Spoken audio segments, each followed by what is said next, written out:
I work at a large crafting store in California and have been there for about a year and 8 months now.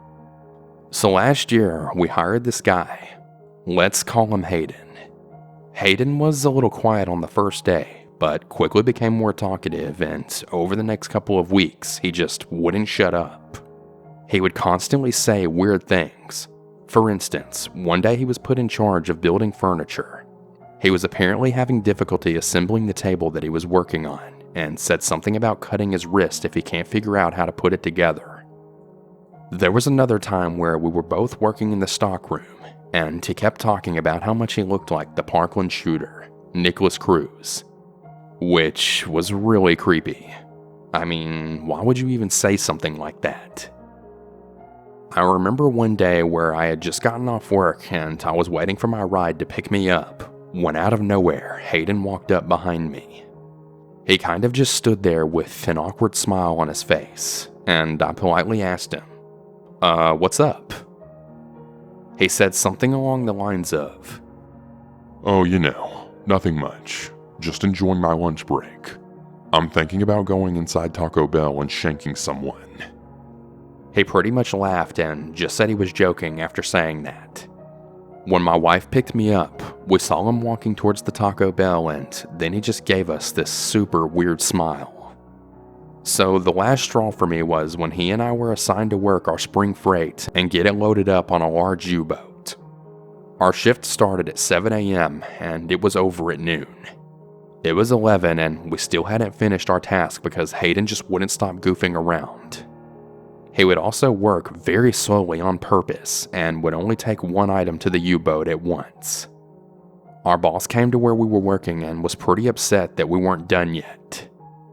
He told us we would both get written up if the job wasn't finished before we got off. Now, I was pissed off at this point, and Hayden knew it. He seemed to feel bad for pretty much getting me in trouble, but he apologized. He then said something that really concerned me. He said in the most serious tone that I had ever heard him speak in since meeting him, "If I ever get fired, I'm definitely gonna shoot this place up." He went on to say that he knew where all the emergency exits are, and would first shoot all of the cashiers, and then move on to the other employees in the store. I'll admit that I didn't immediately report what he said, but it did have me on edge, and I just kept thinking about what if. After some convincing from my wife, I finally did the right thing, and I informed my manager. They took a written report from me and contacted the police. After about 2 more days of working with Hayden, he was fired and subsequently arrested for his threats. The week after he got arrested, my boss held a meeting with the entire staff and told everyone what happened. After everyone had left the meeting, he pulled me aside and revealed to me what the police and Hayden talked about during the interrogation.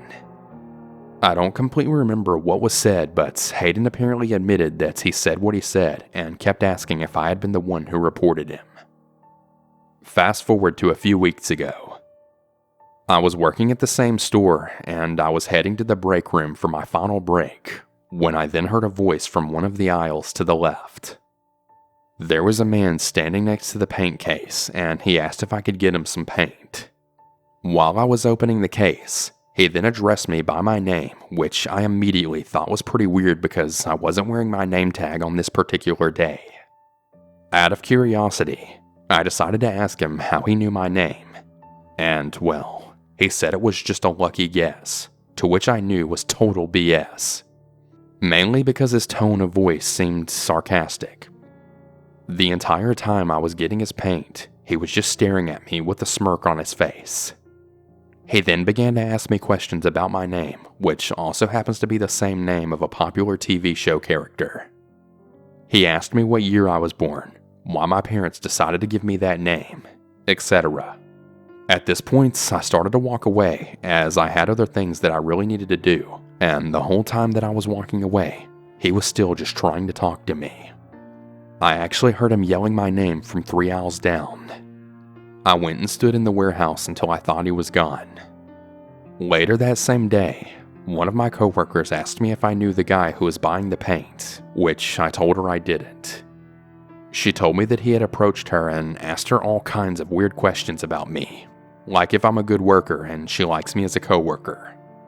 This is an ongoing issue too, as he's come in the store 2 other times. One being yesterday during my day off, and apparently he asked where I was.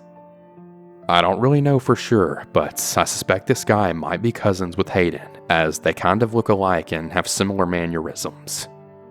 Both similar to the Parkland shooter, and both have that same creepy vibe. This might not be the scariest story out there, but it was still pretty dang creepy for me.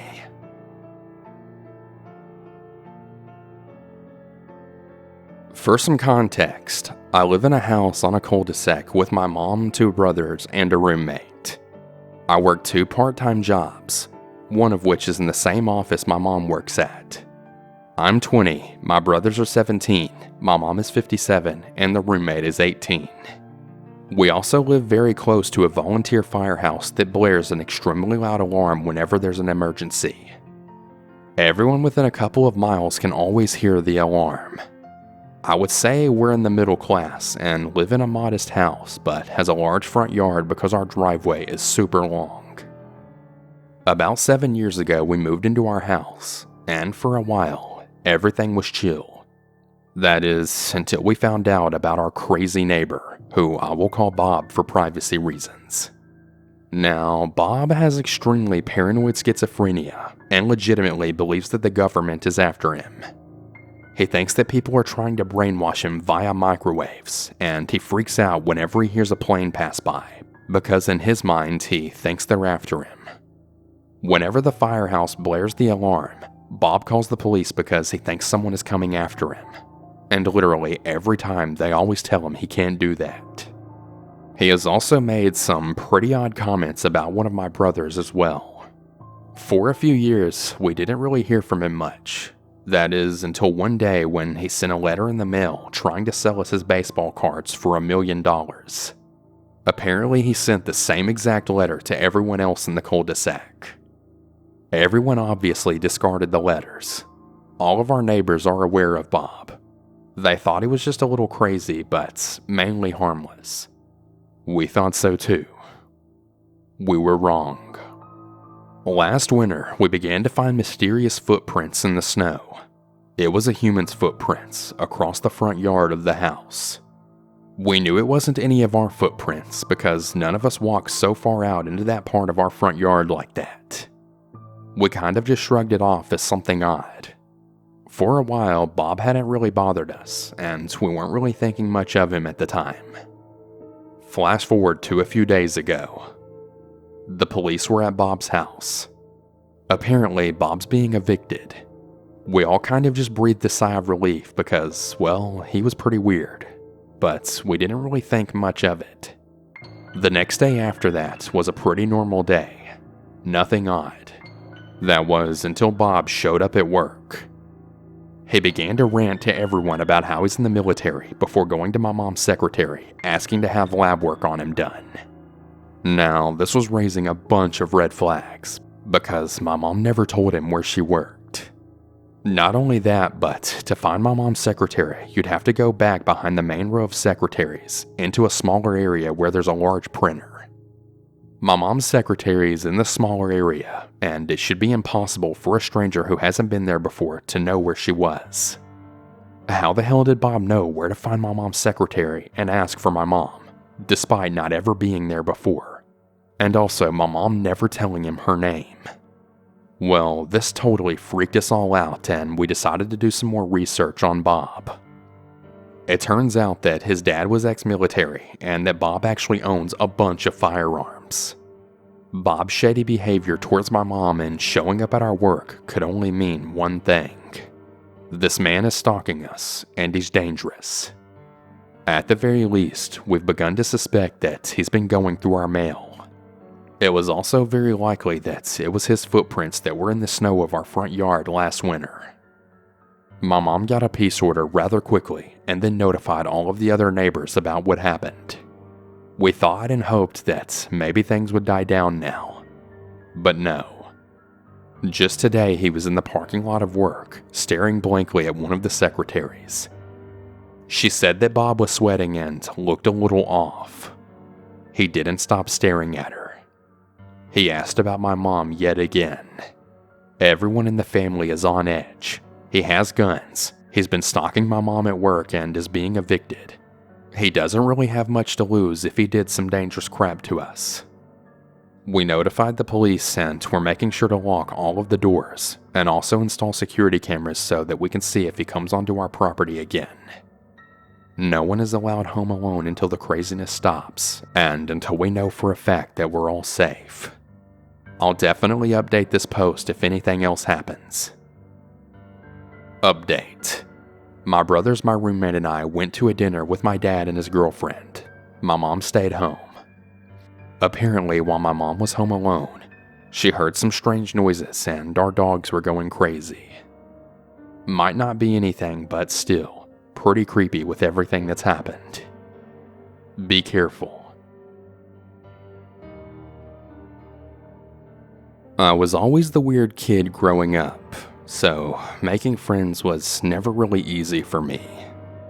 I was a bit of a punk in high school, so living in a preppy religious town was my idea of hell. Eventually I met this boy named Sean. I was so happy to finally have someone that I connected with.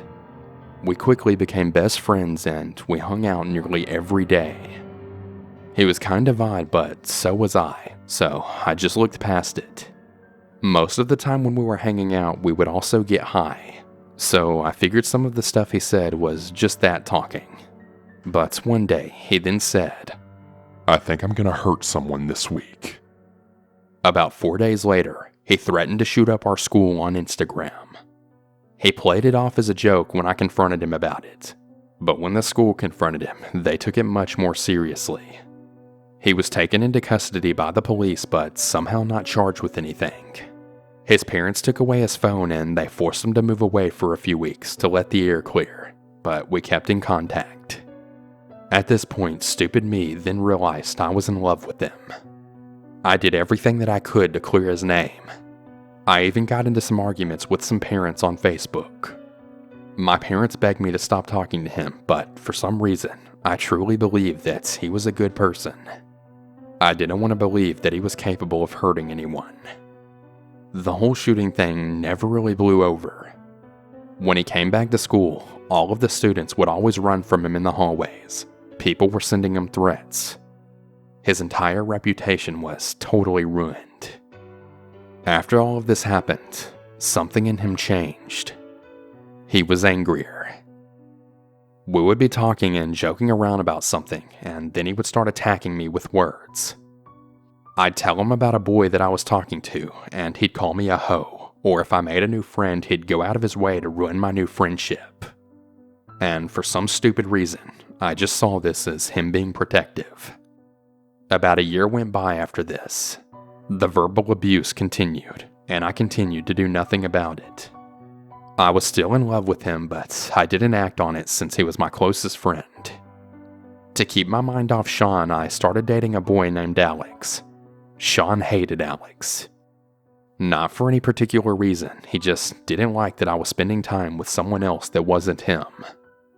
Alex was also a dealer, and Sean knew this. Sean asked if Alex would front him some green since he knew we were best friends, and Alex did. Enough to be mad about if you don't get paid for it. Well, Sean never paid Alex. Alex tried to talk to him about it, but Sean always put him off and avoided him. After about a month of this, Alex saw Sean's car in a Taco Bell parking lot and pulled up. He saw Sean in his car and he began to get out.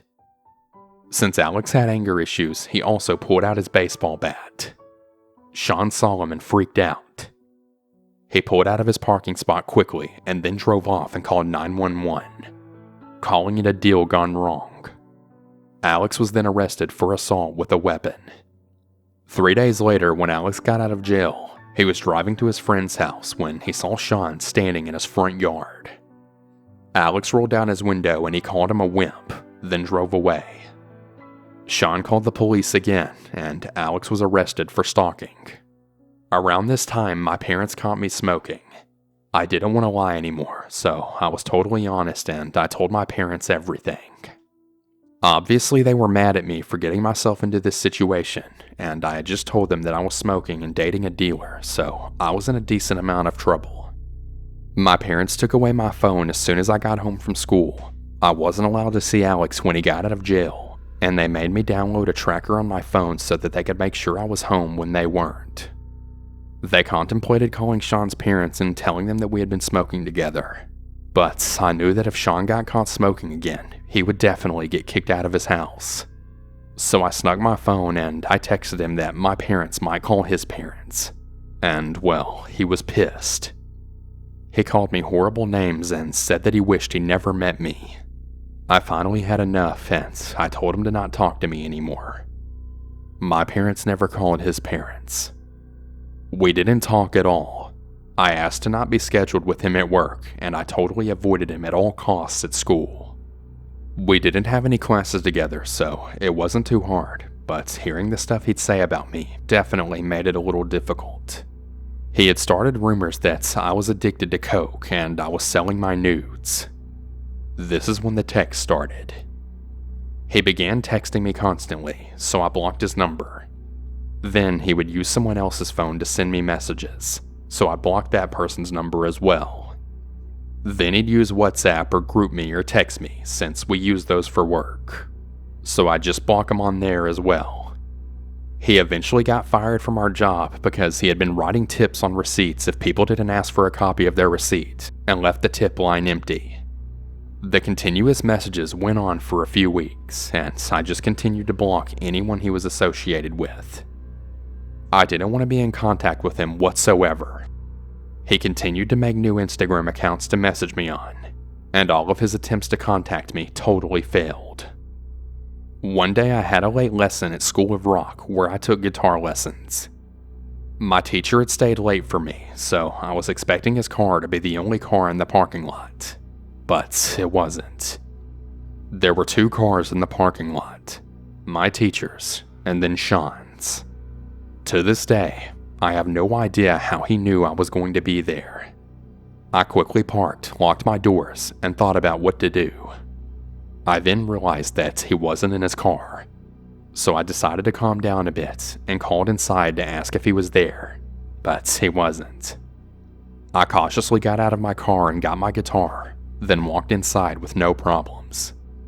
After my lesson, I came out to see that he was now parked right next to me, just waiting for me to get into my car. When he saw me, he began screaming profanities at me. I was paralyzed. He just sat there, screaming at me the whole time. I quickly climbed into my car from the passenger door so I didn't have to walk next to him, and then drove home as fast as I could. He began asking people to ask me to talk to him at school. Of course I didn't. Every time someone mentioned his name to me, it caused me to have a panic attack that was so bad I'd have to leave school. I actually ended up missing the entire month of November, and then switching to homeschooling. About a month after I switched to homeschool, I was driving with a friend to pick up food for my mom. As soon as we pulled into the drive-thru, the car behind me begins to flash their brights at me. I look in my rearview mirror, and I see that it's Sean's car. He has a sticker across the top of his windshield, so I knew right away it was him. I look at my friend in fear, and then she said, "I didn't want to scare you, but I didn't say anything, but he's been following us since we left Target." I began to panic and just pretend to not notice him. He then pulled out of the drive-thru and parked right next to it by the exit. As soon as he pulled out, so did I. I sped to my friend's house, dropped her off, and went straight home. At this point, my parents thought going to the police would probably be the smartest thing to do. An officer came to my house and took a statement. I showed him screenshots of every message that he had sent me over the few months, and my friend that was in the car with me at the drive-thru also talked to him as well.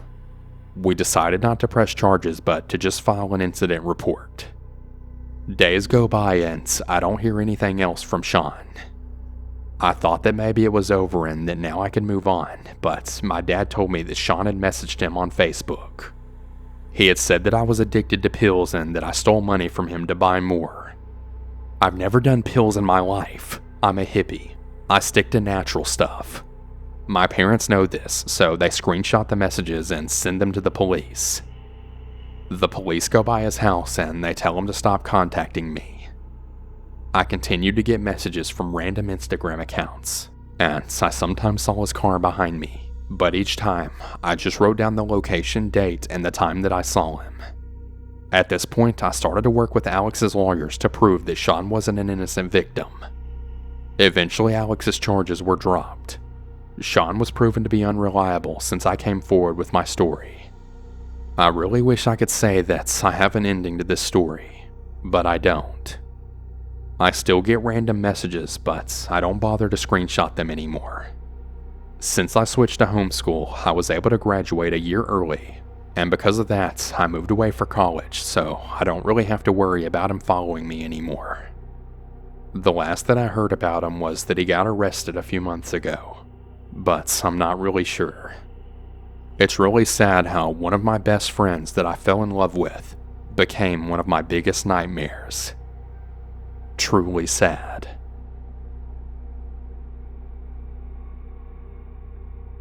For some context, I'm a girl, and I was about 23 years old when this event took place. At the time, I used to work at a high-end retirement community as a concierge for the front desk. I had the 3 p.m. to 11 p.m. shift, and my duties, among others, including answering all incoming phone calls from current residents, their family members, and people interested in moving into the place. On a typical night, the residents were done with dinner and other activities by about 9 p.m. Almost all of them were in their apartments by that time, turning in for the night. The night of the incident was typically quiet. I was reading a book at the desk and waiting for the 11 p.m. concierge to arrive so I could go home. It must have been around 10 p.m. when the phone started ringing. The caller ID just said unknown. This happens sometimes, so it wasn't a red flag. I answered with the standard greeting. The caller was a man and had a mature-sounding voice, so I'd say he's middle-aged. He said, "Hi, I'm calling for my mother. I'm interested in seeing your place and getting information." I proceeded to tell him the few selling points that I was allowed to share. The levels of care we offered, the included meals, the transportation, activities, and the available nursing staff 24/7.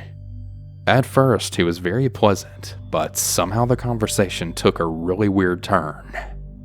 He said something along the lines of, "I took my mother to get her pedicure done today.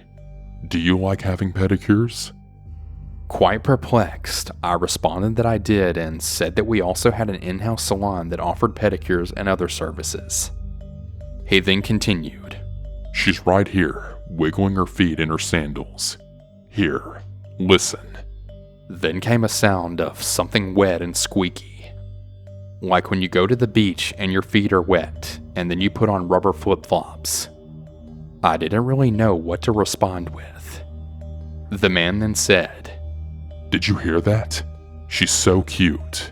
She's got her little toes painted red in her little sandals." I was quite creeped out, and I just wanted the call to end.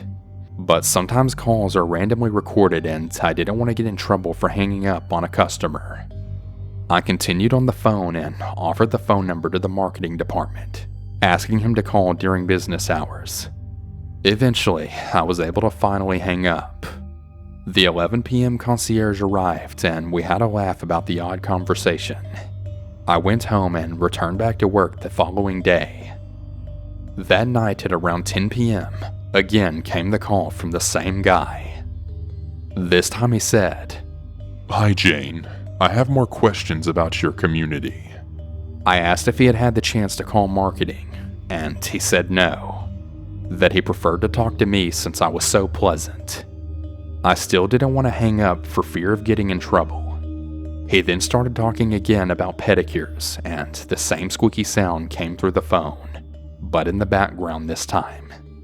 He asked me, "What color are your toes painted?" I lost it. I hung up on him. 2 seconds later, the phone rang again. Unknown caller. I sighed. I answered it on the off chance that it was just another unknown caller. Boy, was I naive. It was the pedicure guy, and he was angry. He started screaming that he would call the director in the morning and have a talk with him about my inappropriate behavior. I lied and then said, "Go on ahead. You know that all the calls are recorded, right? So the director will be able to review the call himself anyways." It was silent for about 2 seconds, and then I heard a click. He hung up. The following night, he called again. I answered, of course, and he apologized for yelling. He said that he was still interested in bringing his mother to look at the place, and asked for the number to marketing again. I gave it to him, and that was that. The following night, I was off, but when I returned back to work a few nights later, the receptionist I was relieving gave me the messages from the unknown caller. Apparently, he had called a couple of times over the weekend at 10 p.m. and asked to speak with me only. He asked when my shifts were, and he insisted that he only wanted to talk to me directly since I was so pleasant. I was totally spooked at this point, so I decided to go to the director's office and explained what was happening. We tried to listen to the recording of the calls, but as it turns out, the machine automatically didn't record calls from unknown numbers. From that point on, for about a month, I was totally terrified that the unknown caller would just show up at my workplace. He could easily Google the address, and he already knew most of my schedule. Of course, I didn't take any calls from unknown callers anymore, with the okay from the director. Apparently, he called one night that I was off and was transferred to the director's cell phone per his request. I don't really know the details of the conversation. The director wouldn't tell me. I do know that the unknown caller stopped calling altogether after that point. So did that creepy unknown caller with a foot fetish. I really hope I don't ever get a call from you ever again.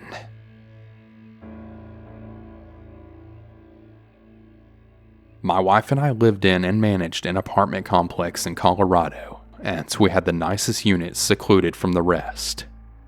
We had relatively nice tenants, but one night around 11 p.m., our dog went crazy and wouldn't stop barking at the sliding glass door. I got up to check out what was going on, and there was a man standing approximately 25 yards away, staring into our unit. I flickered our porch light, and he didn't budge. I proceeded to grab my rifle and opened the door and sat down holding it until he walked away. I called the police, but nothing ever really came of it. 3 months passed by, and my wife and I get home from a movie, and she ran inside to go to use the bathroom. I start walking to the apartment, and she's running towards me very frantically and crying, telling me there's a man standing outside of our bedroom window. I hurried towards the unit and come to find out that there's this man hunched over by our bedroom window. I told him to leave, and he didn't move at all. So I continued to yell at him, and he still did nothing but just stand there and stare at us. He pulled a knife out, then I pulled my pistol out and pointed it at him. By now, my wife had called the police, and as soon as he saw the police lights, he ran. The man was arrested about 20 minutes later. Apparently, he had been caught breaking into about 3 other houses as well. So to that creepy guy that stalked me and my wife for months, I really hope we never meet you ever again.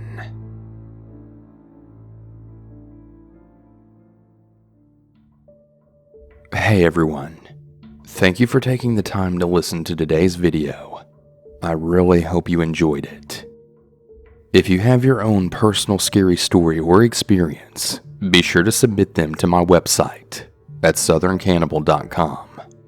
Stay safe everyone, and remember to always stay hungry.